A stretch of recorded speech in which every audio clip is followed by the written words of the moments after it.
Over the course of our country's history, we've had a lot of presidents and presidential candidates. Today we're going to go over their win-loss records. Starting off, we have Kanye West, loser of the 2020 presidential race. Kanye is 0-1, for now. What I want to point out about this presidential candidate is if you ever feel like you're stupid because you blew a large sum of money on something kind of pointless, just know that Kanye West spent about $14 million on his presidential campaign. Next up, we have 0-1 Hillary Clinton. She took her loss in 2016, one of the most entertaining election cycles of my lifetime so far. Next up, we have the Ice Cream Man, undefeated 1-0 Joe Biden. Sleepy Joe ran in 2020, defeating Donald Trump. He tried to run in 2024, but the Democrats did not have any of it. Kamala Harris saved Joe Biden from a notch in the loss column.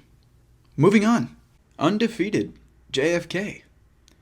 No, he might have run again, but then something happened and he couldn't run again. 1-1 Teddy Roosevelt. Roosevelt was the 26th president of the United States, coming into office after McKinley got assassinated. Then he won a race, and he lost a race. Moving on. 1-1 Benjamin Harrison. He won in 1888 and lost in 1892. He had Cleveland on either side of him, kind of like Joe had Donald on either side of him.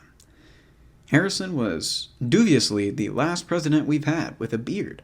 Next we have the man himself, 2-1 Grover Cleveland, who was the 22nd and 24th president of the United States. Next up we got the Donald, the Big Don, Donnie.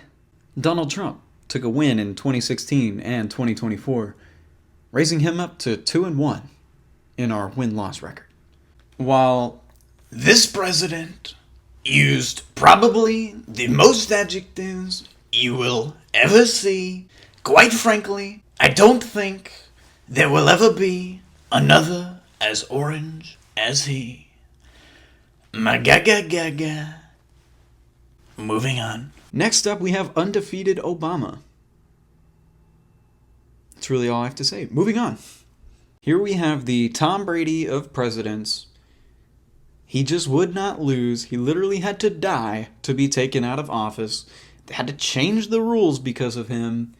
FDR winning in 1932, 36, 40, and 44. What a guy. Moving on. 0-5 presidential candidate Norman Thomas, head of the Socialist Party and presidential candidate from 1932 to 1948. He lost a lot of his races to FDR, but he would just not give up. Anyway, that was presidential records. Everything we have to do with, look, if we finally beat Medicare,